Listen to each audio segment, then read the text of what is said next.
Hello, my name is Dibs, and I am a sophomore at Mouse West High School, and this is my Regional Science Fair presentation. I will be testing dopamine agonist efficacy at increasing dopamine receptor function.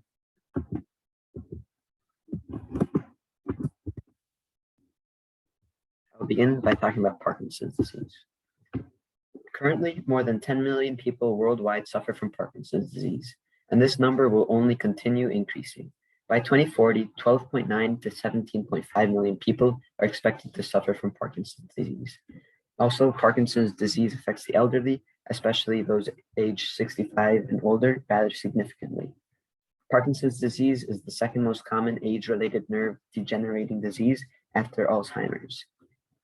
According to the graph, the incidence of Parkinson's disease is 1.33% of the population over the age of 65. Evidently, Parkinson's disease is an issue that must be addressed further, for a relatively large population of the world, and particularly the elderly, suffer from this disease. Parkinson's disease is a neurodegenerative disease that causes motor and non-motor dysfunction symptoms. Parkinson's disease is a neurological movement disorder that is characterized by impaired balance, bradykinesia, rigidity, and the presence of resting tremors. In addition to deficits in movement, Parkinson's disease patients can also exhibit non-motor symptoms, including depression, apathy, anxiety, dementia, and disrupted sleep. The primary cause of Parkinson's disease is the breakdown of numerous dopaminergic neurotransmitters in the basal ganglia, a structure located in the midbrain that plays an important role in reward and movement. Ultimately, the breakdown of dopaminergic neurotransmitters causes a lack of dopamine, for dopamine does not transmit to the dopamine receptors.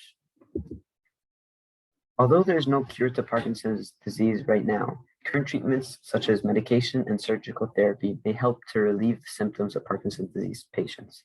The two main medications that are used to treat Parkinson's disease are carbidopa-levodopa and dopamine agonists. Carbidopa-levodopa is seen as the most effective medication for Parkinson's disease, but it also contains many side effects.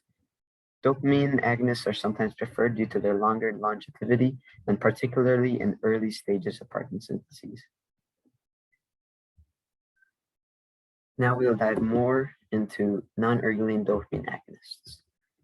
So a non-ergoline dopamine agonist is a class of drug that is used to mimic the actions of dopamine in the body. As shown in the diagram to the bottom right, a healthy person would receive normal signaling of dopamine. However, in a patient with Parkinson's disease, the signaling of dopamine to its receptors is impaired, causing a lack of dopamine. With the introduction of dopamine agonists, the agonists bind to the dopamine receptors, resulting in higher dopamine levels and a relief of symptoms for Parkinson's disease patients. In my experiment, I will be using rotigotine, which is a non-ergoline dopamine agonist. The most prominent distinguishing factor of rotigotine is the dopamine receptors that it binds to. Rotigotine is non-selective and it binds to both the D1-like and D2-like receptor families. And both of these receptor families impact neuron development and function, such as in Parkinson's disease. In my experiment, I will be changing the concentration of rotigotine used to find the concentration most effective while also testing the efficacy of the substance. Dopamine receptor function will be my overall dependent variable. And this will be, I'll be testing how well the dopamine receptor function is through basal slowing. And basal slowing is a process found in C. elegans. C. elegans is a species of a nematode worm, and the adults are approximately 1 millimeter in length with 959 somatic cells. In C. elegans, there are 4 dopamine receptors: dopamine receptor 1, 2, 3, and 4. Dopamine receptors 1 and 4 are D1-like receptors, and dopamine receptors 2 and 3 are D2-like receptors. Also, genes of C. elegans can be easily manipulated using numerous genetic tools. Thus, C. elegans can model Parkinson's disease and the loss of dopaminergic neurons to test the efficacies of Parkinson's disease treatments, such as rotigotine. I'll be testing 2 strains of C. elegans. One is called the N2 wild-type strain, which is a control strain, and it has been shown to have normal basal slowing, which I will talk about further later. However, the PDR1 gene deletion strain is specifically made to cause dopaminergic neuron loss in the C. elegans and thus model Parkinson's disease by decreasing the basal slowing in C. elegans.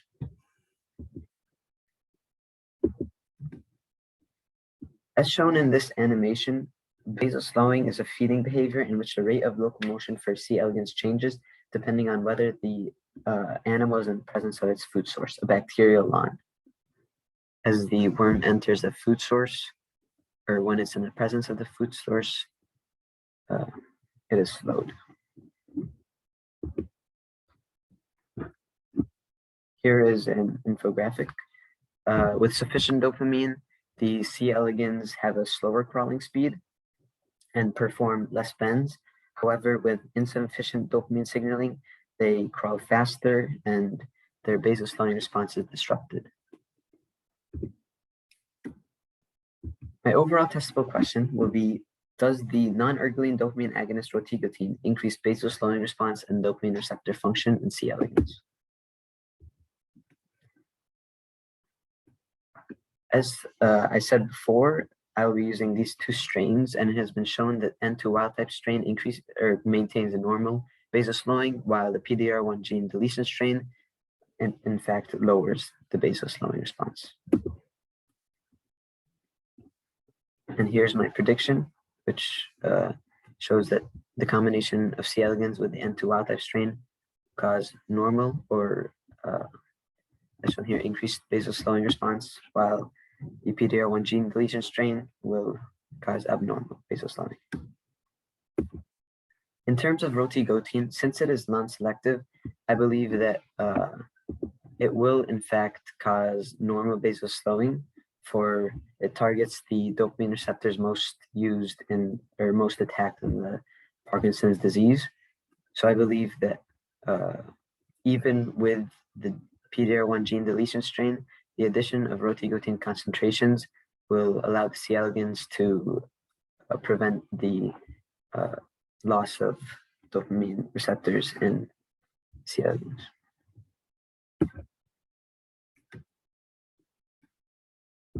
The methods that I'll be using in my experiment will be 2 control groups and 3 experimental groups. For my control groups, I will have one with the N2 wild type strain of C. elegans and one with the PDR1 gene deletion strain of C. elegans. And for my experimental groups, I'll have all of them will have the PDR1 gene deletion strain to model Parkinson's disease, and each one will have different concentrations as shown below. Here is a picture from my own experiment in the school laboratory showing the 5 groups. The top 2 are the control ones and the bottom 3 are the experimental groups. I'll be using 2 devices, the compound microscope and the Zoe fluorescent cell imager, to measure the basal slowing of the C. elegans. I'll be recording 20-second videos of the C. elegans movement under these devices, and I'll be measuring 5 seconds of bends that the C. elegans perform in the duration of that video. Here is a sample video of what I found in my experiment. On the left is compound microscope, and on the right is the Zoe fluorescent cell imager. In my results, I found that the rotigotine, in fact, did help, and as shown here, with the data tables with standard error of mean,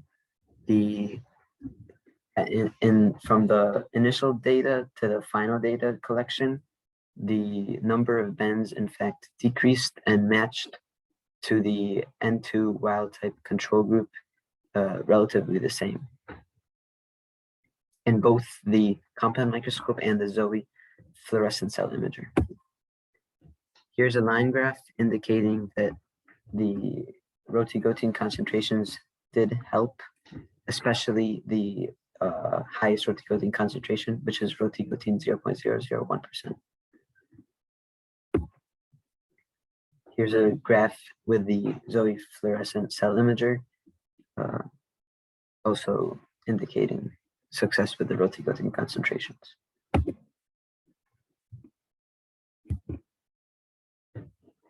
In my air analysis, I noticed that 2 of my Petri dishes had cracks in them. However, this did not disrupt the movement of the C. elegans, for I placed the chunk of C. elegans on the side that was in the presence of most bacteria, and that allowed C. elegans a lot of room for movement. However, this can be prevented by adding less agar to the Petri plates in a quick amount of time in future trials.